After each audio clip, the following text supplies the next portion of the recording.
नमस्कार दोस्तों, मैं आपका दोस्त दीपक गुडरेजा। चुनावी पिसात बीत चुकी है।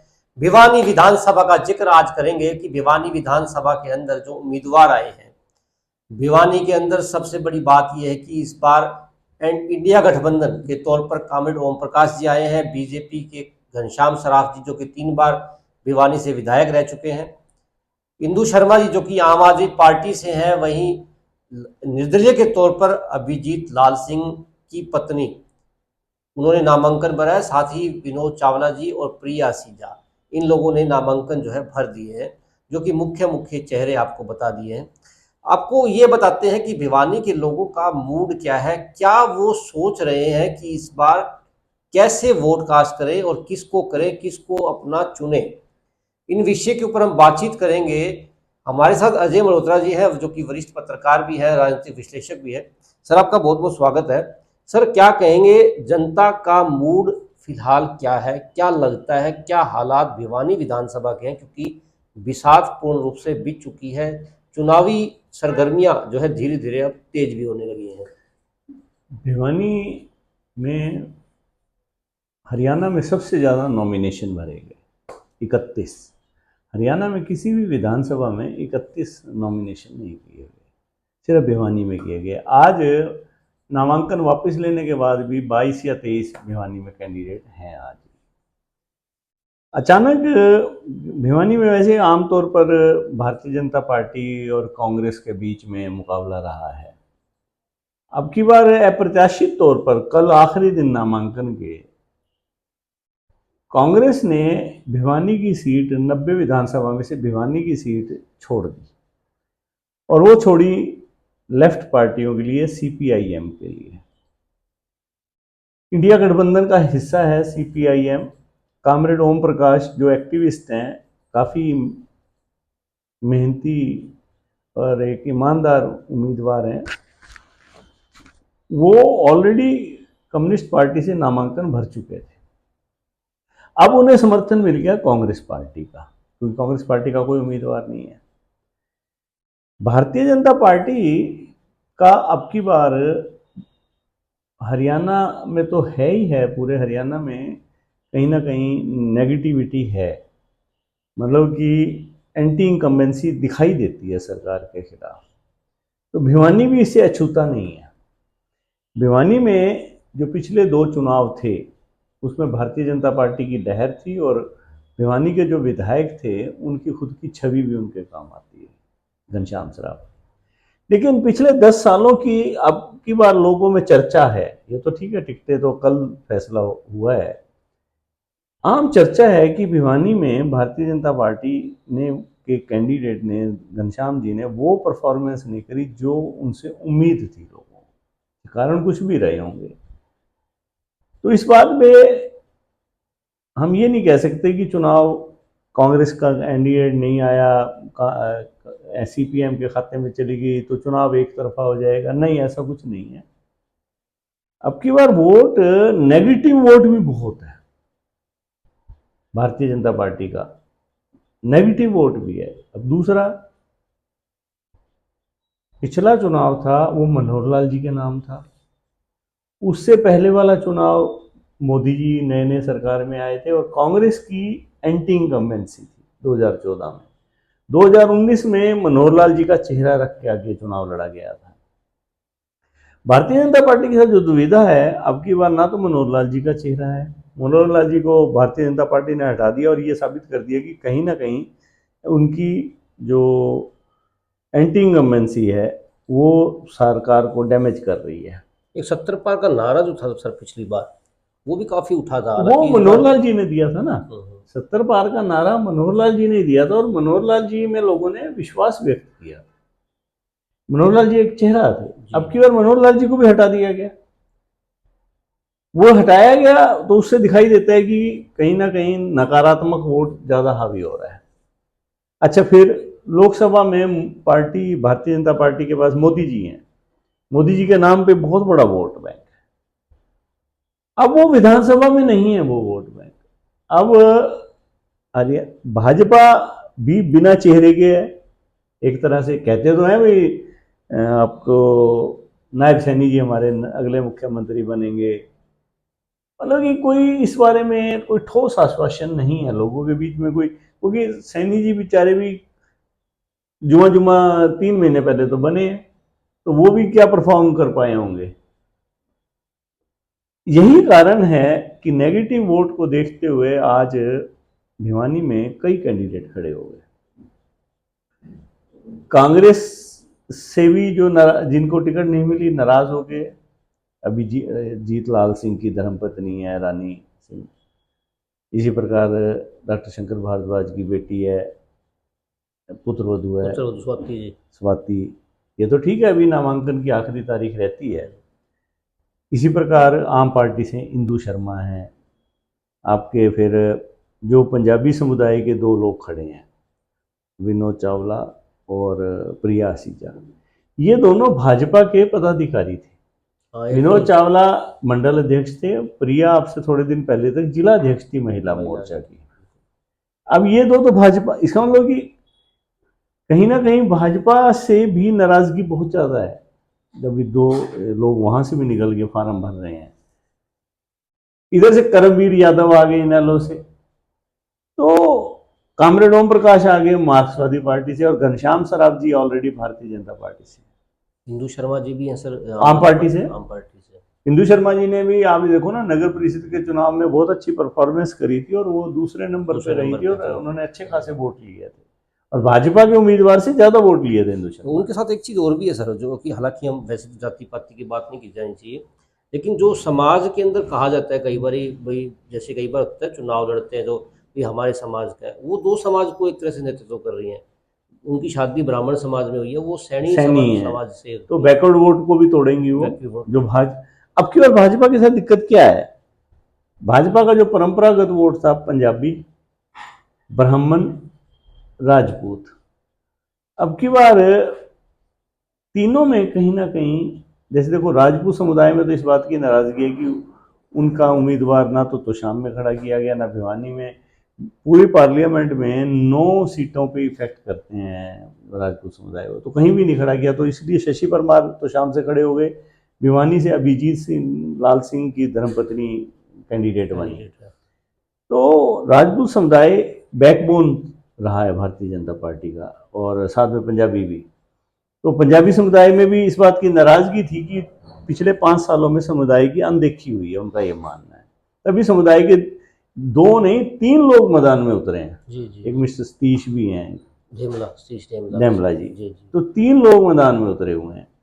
तो पंजाबी समुदाय में कहीं ना कहीं नाराजगी, राजपूत समुदाय ने अपना खड़ा कर दिया, और इंदू शर्मा इधर से नया चेहरा आ गई, ब्राह्मण है और प्लस में बैकवर्ड का कॉम्बिनेशन है उनकी, जो सोशल इंजीनियरिंग है। जी। इधर से कामरेड ओम प्रकाश कांग्रेस और माकपा के वो हैं।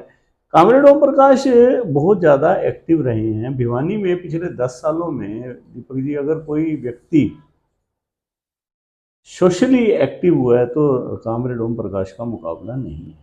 एक अधिकारी भी रह चुके हैं, पहले वो अधिकारी बैंक के हैं, पढ़े लिखे हैं, और बैंक में अधिकारी नहीं चीफ मैनेजर थे यूको बैंक में।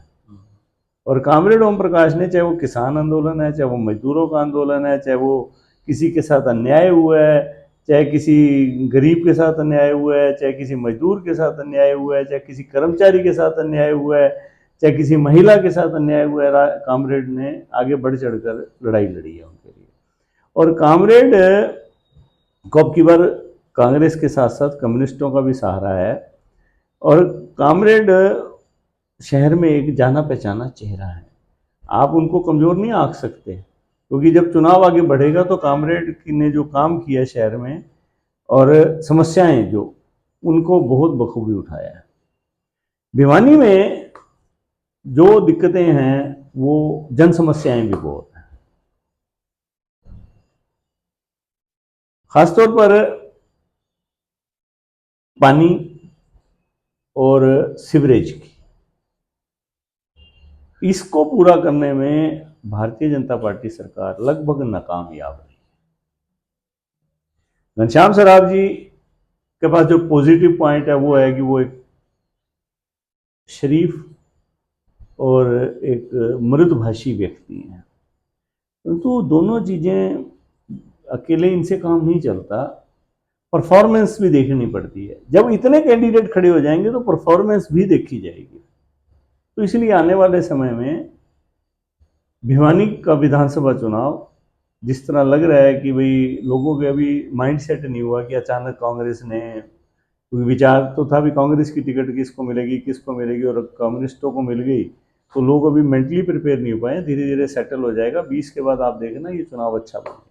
तो चुनाव उठने की मतलब आसार अभी 2-4 दिन अभी मतलब कि लोगों को वेट हाँ। करना पड़ेगा।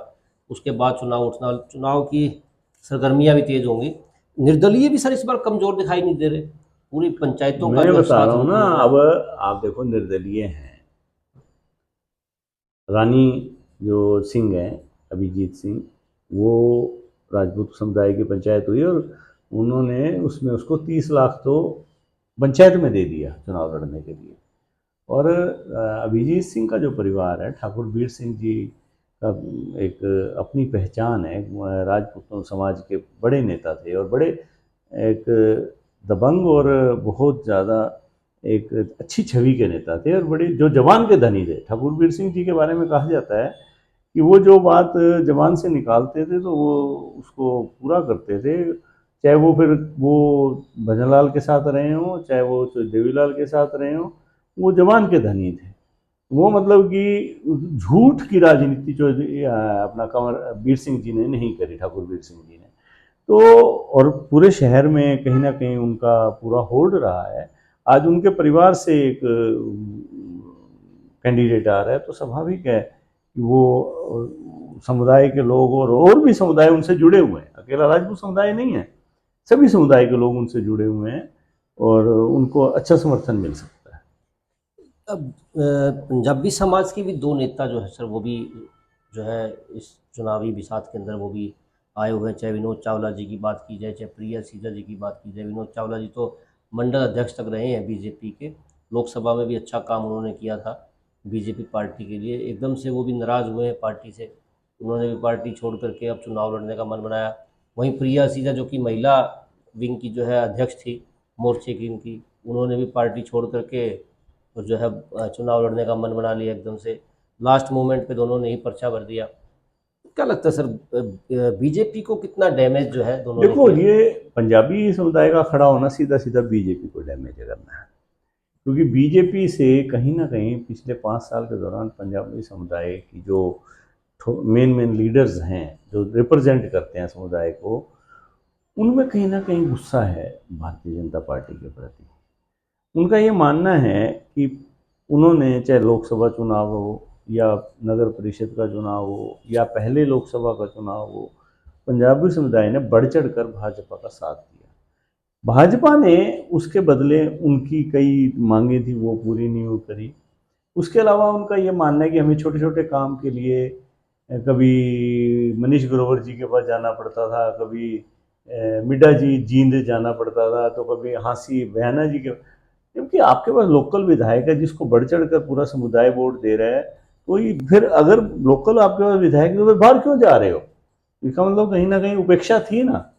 उन्होंने अपने आप को उपेक्षित महसूस किया है, तो उसमें नाराजगी, तो समाज का प्रेशर था भी अलग से चुनाव लड़ा जाए अब की बार। तो उसी प्रेशर के चलते प्रिया ने और चावला जी ने पार्टी को छोड़ा और वो दोनों मैदान में आए हैं। हाँ, इतना जरूर है, समाज के कुछ प्रबुद्ध लोग इनको इकट्ठा करने का भी प्रयास कर रहे हैं, हमारी सूचना ये है। तो वक्त बताएगा, लेकिन पंजाबी समुदाय में कहीं ना कहीं एक सेक्शन पूरा अब की बार भाजपा से नाराज भी है। ओवरऑल अगर सर बात करें भिवानी विधानसभा को लेकर के, तो भिवानी विधानसभा के लोगों का जो मूड है, हालांकि अभी तो खैर लोग तय करेंगे कि कब तक उनका मूड बनता है, क्योंकि चुनावी बिसात अभी कैंडिडेट्स अभी सामने आए ही हैं। क्योंकि कल जो है लास्ट दिन था नामांकन भरने का, आज से पहला दिन जो है वो शुरू हुआ है। हालांकि अभी तो नाम वापस लेने की भी तारीख बची हुई है। सर क्या कहेंगे आप, जनता का मूड जो है वो नेशनल पार्टियों के अलावा, क्या लगता है सर, निर्दलीय की तरफ भी ध्यान देंगे लोग? हाँ, देंगे। नेशनल पार्टियों के अलावा अब की बार जो छोटे दल हैं या इंडिपेंडेंट हैं उनकी तरफ भी ध्यान जाएगा लोगों का, चाहे आम पार्टी है, चाहे अभिजीत है, चाहे विनोद है या सीजा है, इधर भी जाएगा। और जो बैकवर्ड क्लासेज हैं उनमें जैसे इनेलो के करमवीर यादव आए हैं, यादव भी भिवानी में एक सेक्शन है। मतलब कि अब की बार जो ये सारा वोट संगठित होकर भारतीय जनता पार्टी को पड़ता था, वो कहीं ना कहीं टूटा है। और अब की बार पॉजिटिव वोट पे इलेक्शन होने की बजाय नेगेटिव वोट पे इलेक्शन चल रहा है। तो अब की बार घनश्याम जी नो डाउट, अब ये नहीं कह सकते कि घनश्याम जी हार रहे हैं या पिछड़े हुए हैं, परंतु घनश्याम जी को अब की बार एक कड़े मुकाबले का सामना करना पड़ेगा। जो दिखाई देता है वैसा नहीं है। अब की बार चुनाव आगे बढ़ेगा तो चुनावी संघर्ष भी बढ़ेगा। क्योंकि हर जाति से देखने में आया कि आदमी जो है इस बार नेता जो है वो खड़े हुए हैं। वो कहीं ना कहीं अपनी अगर एक वो जो वाद जहाँ शब्द आ जाता है तो कहते हैं कि वाद तो खैर नहीं फैलाना चाहिए, लेकिन जो सच्चाई है कि अधिकतर जो वोट होता है वो वाद के ऊपर ज़्यादा पड़ता है। दीपक जी, हमारे समाज में हम ये कह दें भाई जाति पाति की बात हम नहीं करेंगे, तब भी हमारा समाज जाति पाति पे आज भी बटा हुआ है। तो अलग हम अलग आज भी जात पात से बाहर नहीं निकले हैं, तो वो हमारे पे अभी भी उसका साया है। तो चुनाव में, विधानसभा चुनाव में इसका असर आपको देखने को मिलेगा। वैसे तो बचना चाहिए लोगों को इस चीज़ हाँ, से। बचना अच्छे चाहिए, व्यक्ति पर आप कब तक जब ये तो फिर क्या होता है कि हमारे जो राजनीतिक दल हैं वही धर्म की और जात की राजनीति करते हैं। कहीं जाट गैर जाट की करोगे तो फिर कहीं विभिन्न जातियों में वो होगा। तो ये तो नेताओं को बैठ के सोचना पड़ेगा भाई, इस तरह की राजनीति नुकसान तो कर रही है। बिल्कुल दोस्तों, हमारा मकसद बिल्कुल भी जातिवाद फैलाने का नहीं है, बल्कि आप लोगों को चाहिए कि बिना जाति के आप अच्छे कैंडिडेट को चुन करके विधानसभा में भेजें, ताकि आपकी मांगों को, आपके विकास के कार्य को अच्छी प्रकार से वो उठा सके और आपकी मतलब ऐसा कैंडिडेट जनता को चुनना चाहिए कि जो उनकी मांगों को, शहर की समस्याओं को विधानसभा में बहुत ही प्रभावी ढंग से उठा सके, ना कि जाति पाति या फिर धर्म या फिर झूठ पे आधारित राजनीति करने वालों को वोट देने के बजाय ऐसे लोगों को वोट दिया जाए जो आपकी समस्याओं, क्योंकि आप देखो, आप समस्याएं अगर आपकी है ना तो वो आपको डेली मार रही है समस्या। अगर आपके घर में गंदा पानी पी रहे हो तो डेली आपको मार रहा है वो। अगर आपके घर सीवरेज खराब है तो डेली मार रहा है। तो ये इन समस्याओं को जो अच्छी तरह से, जो जनप्रतिनिधि आपको लगता है कि अच्छे ढंग से उठाएगा, तो उसी को वोट देना चाहिए। बिल्कुल, जो आपको लगे कि आपका प्रतिनिधि अच्छा, जो आपकी आवाज़ को उठा सकता है, ऐसे व्यक्ति को आपको वोट करना चाहिए। हम बार बार आपसे यही अपील कर रहे हैं। आज हमने भिवानी विधानसभा का आपको हाल बताया है। कल हम आपको अन्य विधानसभाओं के बारे में भी बातचीत करेंगे, बताएंगे कि किस विधानसभा के अंदर क्या मूड जो है वो जनता का है और किस प्रकार के कैंडिडेट्स जो है वो आए हैं। और आपको चुनना अपनी मर्जी से होगा कि किसको आप चुन करके विधानसभा के अंदर भेजते हैं और आपकी आवाज़ को उठाते हैं। आज के लिए बस इतना ही। हमारे चैनल को जरूर आप सब्सक्राइब करें, लाइक करें और शेयर करें। हम पूरी विधानसभाओं के बारे में आपको जानकारियां जो है देते रहेंगे। आज के लिए बस इतना ही। कल फिर दोबारा मिलेंगे नई जानकारियों के साथ। नमस्कार।